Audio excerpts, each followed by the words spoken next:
There are three parts to confidence: self-awareness, self-trust, and self-expression. The more you're able to master these levels of confidence, the easier it'll be to get up in front of a group of people and talk about yourself. The reason you're not confident is because your mind is thinking you're ugly. Because you have that self-belief, you look to everyone else and every single flaw that's within you as confirmation of that belief. If you want that I don't give an F factor to you, this is the video for you. First things first, I need you to open up your body language. When you feel closed, open. Now, what do I mean by this? Oftentimes, this is how we sit when we're really insecure about ourselves.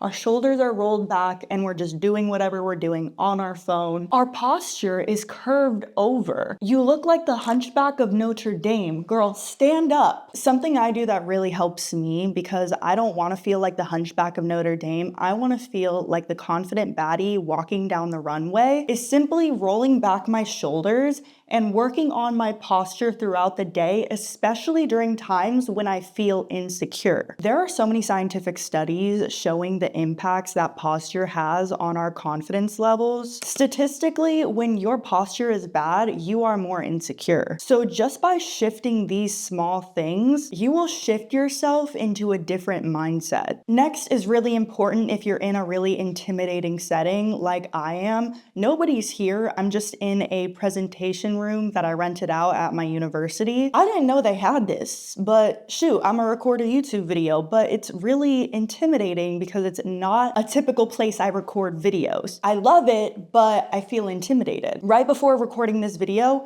I just shook it out. Right? I just shook out my nerves, because oftentimes our nerves accumulate in our body and it needs to be released through energy. I don't care if you look like a tweaker for a second and you gotta run inside the bathroom or go somewhere where no one can see you and just go like this. Let out the energy you feel, especially if it's right before a presentation, a job interview, because the only way you can express the energy is to release it. Next, get your hair out of your face. This is more for the girlies, but it's also for the dudes too. If you're wearing something like a beanie or your hair is constantly in your face, not only can people not see you, but naturally you're looking down because you have your hair in your face. Gravity works. So it's going to act like a shield between you and other people. And although it might not make you feel unconfident and actually probably makes you feel secure, it's more of a safety mechanism, especially if you're someone who likes to play with your hair, especially when you're nervous. It can also detract from what you're saying, especially if you're in a professional setting. Learning to open yourself up, pull your hair out of your face, and look at the person that you're talking to, whether that's an audience, whether that's someone you're speaking to, whether that's your boss. Look at them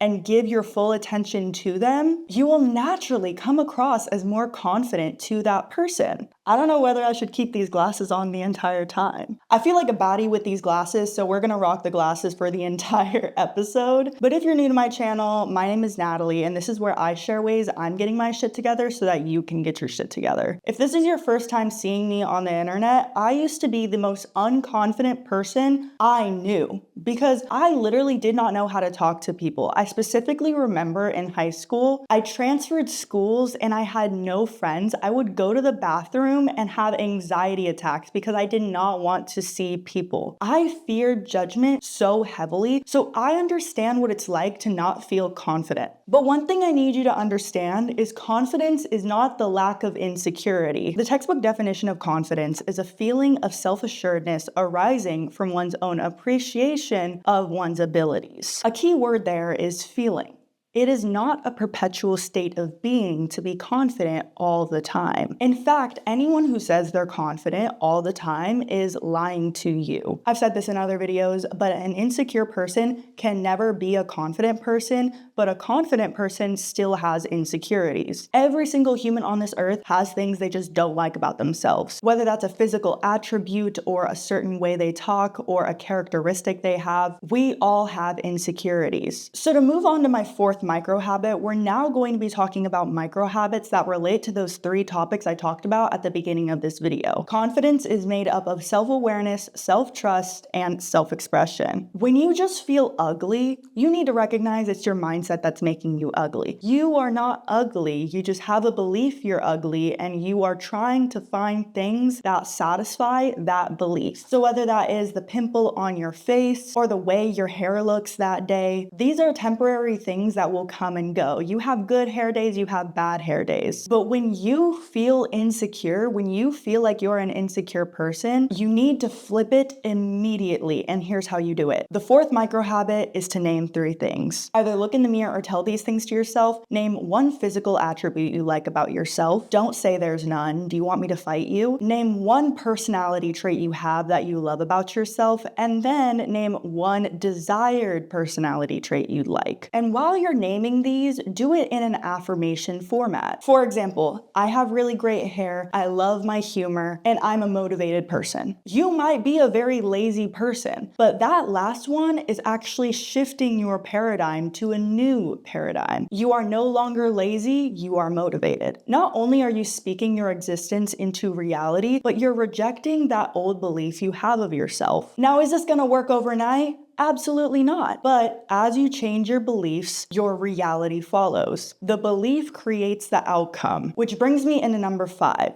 Do shadow work. A micro habit that every single confident person has, like every baddie I've met, has done shadow work and understands how their past impacts the way they view the world. We don't see things the same, and that's okay, but we must understand how the way we grew up impacts our reality. If what I'm saying is really resonating to you, you need to join the Get Your Shit Together community. It's a community of young adults specifically, but everyone is welcome, where we are all trying to find ways we are getting our shit together. The day I released this video, I released a 7-day confidence challenge that goes into shadow work questions with a worksheet and a video every single day to build you into the most confident version of yourself. In order to be confident, you also need structure. And if you like the way this video is going and you would like more structure in your life, go over there and check out the 7-day confidence challenge that I just posted. There's also all of my other challenges on there and an amazing community of supportive people. While you're at it, go ahead and subscribe and like this video. That's the only time I'm gonna say it. Okay, I'm sorry. Which brings me into number 6. When you feel weak, focus on your strengths. This is a huge mindset shift that has really helped me in the last year while getting outside of my bubble and doing things I never thought I was going to do. Instead of focusing on all the ways I am weak, focusing on the things that I do good at helps me in those times where I feel like I can't do anymore. Have you ever heard some advice that you weren't in the mindset to be able to receive it, but you know that what they were saying was true and with good intention, but you just weren't in the mindset to hear your friend or your family member because you felt weak? That is exactly what you're doing to yourself when you're in those moments of insecurity and you keep bringing up new things to feel insecure about. It doesn't mean you're not strong when you can't focus on your weaknesses. You're not supposed to be able to focus on your weaknesses all the time, which is why number 7 is when you feel strong, that's when you focus on your weakness. And not focus on your weakness, but more so reflect on a way you can do or be a better version of yourself. When you're feeling motivated, when you're feeling purposeful, you don't want to bring yourself back down to that lower vibration. But if you have a certain realization about something, whether that is your past, your confidence levels, whatever it is, giving yourself the space to feel that helps when you're more in a neutral state or in a state when you feel really good about yourself, because you're more receptive to any criticisms you might have. Let's say you did really bad on a presentation or something, and then after doing the presentation, you're feeling really insecure and you just keep thinking about that one part where you messed up. You're putting yourself through psychological torture. Whereas if you just did something that really made you happy, if you look back on that presentation, you're gonna be like, this is what I could have done better. Which brings me into number 8. Confident people acknowledge how far they've come. Rome wasn't built in a day. Oftentimes, people you see that are the most confident versions of themselves, showcasing their entire lives, they didn't get that way overnight. You have a story. You have things you've been through. Acknowledging how far you've come in your mindset is a great way to boost your confidence. On this video right now, I want you to comment one place you were in that you're not in anymore and give yourself credit for that. You got out of that circumstance. You overcame. Celebrating your wins and seeing how far you've come means so much. Like, I know right now, the version of myself I am right now is not as confident as I'm going to be. So acknowledge how far you've come and realize that the internet is is fake and people are just posting their highlight reels. Number 9, and this is the last one when it comes to self-awareness, a lot of us will replay those moments of embarrassment in our mind as I was talking about. What helps me is putting myself in someone else's shoes. Like, let's say someone trips and falls really bad and it's a little embarrassing. When you witness that person falling, what was your first reaction? Was it to make fun of them, or was it, oh my God, are you okay? Or was it a little bit of both? Most of our first reactions is going to be empathy, like, oh my God, are they okay? If that's your friend, you might go, oh my God, dude, you really just ate shit. Like, you might make fun of them a little. But it's not to make the situation worse. It's because we're all so human. We have all had embarrassing moments, and having empathy for yourself in those moments is really important, because sometimes you can be so hyper aware of yourself that you forget how certain things are completely normal and everyone feels this way. Essentially, you're not alone in your embarrassment, and you can stop having that hyper focus on yourself and your failures, because everyone's failing and nobody cares. And if they do, they're lying to themselves because they've been there too. Now that we've talked about that, let's move into self-trust. So sometimes we get into these silly little cycles of self-sabotage. We will self-sabotage ourselves and go back to a situation that we have no business being in, because why? We want love. We want validation. You might not realize it, but a lot of the reasons why we do things aren't always conscious, right? They're more subconscious, and it's trying to fulfill a certain psychological need we have. But here are some things that I've gathered on my journey, even going through those silly sabotages, that have really helped me build that trust back with myself no matter what. Number 1, doing something every day to improve yourself. That doesn't mean you gotta run 10 miles in the morning and be one of those psychos. Okay, I'm not saying all of that, but counting those small wins you had every single day, even if it's, I got up earlier than I did the day before. I got up and I went to the gym. Having a consistent cycle of something you do to improve yourself helps you see that there's progress there, and helps you see that you are capable. Incapability is what builds distrust. That's in relationships and that's with yourself. If you feel like someone's incapable to do a job, are you going to hire them to do that job? No. If you have convinced yourself that you're incapable of doing a certain thing in your life, you're not going to do it, and you're going to guilt yourself over it until you stop the cycle. You are the only one that's responsible for your happiness. Nobody else is going to do it. And that doesn't mean that there aren't external forces that control some things, but nobody is going to do those little 1% a day to improve yourself. Nobody is going to be in the mirror affirming that you're an amazing person and that you achieve all your dreams. That's supposed to be you affirming to yourself your reality. Number 11 is something that's a little cute, okay? Have secrets with yourself. I think this is something that's so sweet, because it's like doing things for yourself and then not telling anyone builds a level of friendship with yourself. Like, I know this sounds weird, but having secrets that you take to your grave, I'm never telling anybody about this, and I love that for me. It's only you and me, as in you and your inner self. You get what I mean? I feel like it's really cute. Number 12, trust your gut. All ladies have been in a situation like this, or I feel like most people in general, but ladies specifically, where we're walking to our car at night and we just have that feeling and we grab our pepper spray in our pocket or something. Or we're driving down the road and we see that this person took 3 of the same turns, so we don't go straight home. Trusting your gut and those small moments where you just trust your intuition, even if you're being paranoid, builds trust because you're protecting yourself. Now, obviously, the nuances of all of that and the way the world is dangerous and scary, we can't control any of that, but knowing that you're looking out for yourself builds a level of trust of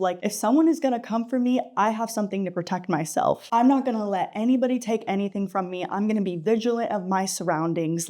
Being aware of where you are and the people that are around you really helps you build trust with yourself and just learn certain signs over time. And last thing about self-trust is to make amends to yourself. You know how I was saying that sometimes we self-sabotage or we go back into patterns that don't serve us? This is an inevitable part of life. Oftentimes we go from self-sabotaging straight into shame because we don't know how to deal with the emotion that we're feeling of distrust. Shame is the expression of the distrust your inner self is feeling for you putting yourself in a dangerous situation. You put yourself in a situation that you knew better, right? But we don't always know better. Sometimes we lack judgment on certain things, and we need to forgive ourselves and the past versions of ourselves for forgiving certain people in our life. And a great way to do this is to just write a letter to yourself. Empathize with the state you were in when you made that decision. Because oftentimes we make decisions because we want to be accepted, we want to be loved, but that isn't going to help us in the long run. And really forgive yourself. Write that letter, apologize to yourself, and then burn that letter. I know it sounds really silly, but just do it once in a while if you start to feel like you don't trust yourself. Give yourself a new slate. Forgive yourself for the past, and this does take time. But trust me, the more you show yourself empathy, the easier it is to deal with those emotions of shame and guilt. And I can make an entire episode on that, so let me know down in the comments if that's something you're interested in. Last but not least, we're going to be talking about self-expression.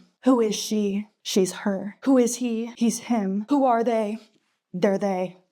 Self-expression is one of the best ways to get back into yourself, and I want to talk about it real fast because if you live in the Western world, or anywhere in the world to be honest, a lot of emphasis is placed on self-expression. But especially in the Western cultures, it's not really about groups, it's more about the individual and trying to distinguish yourself from other people. That results in mass consumerism and all these other things, that we neglect our inner selves and the work that it takes in order to become confident. But expression doesn't matter as much as intention. For example, if you're gonna post something on your Instagram or social media or whatever, if you post it with the intention that you want attention, you're going to hyper focus on that one person who doesn't like what you're doing. Whereas when you choose that you are gonna do this regardless of what that person says, you free yourself from trying to prove yourself to others. So a micro habit: wear what you wanna wear. Regardless of what he says about it or she says about it, wear what you want to wear and don't try to follow some trend that doesn't feel like you. It's so important that when you're choosing specific items or clothing or accessories that you think about what is you. What do you like? Not what your friends like, but setting an intention when you wear something that's maybe outside of your typical clothes you wear, that I'm doing this for me because I think it's a cool outfit, helps you break out of trying to seek validation. Last but not least,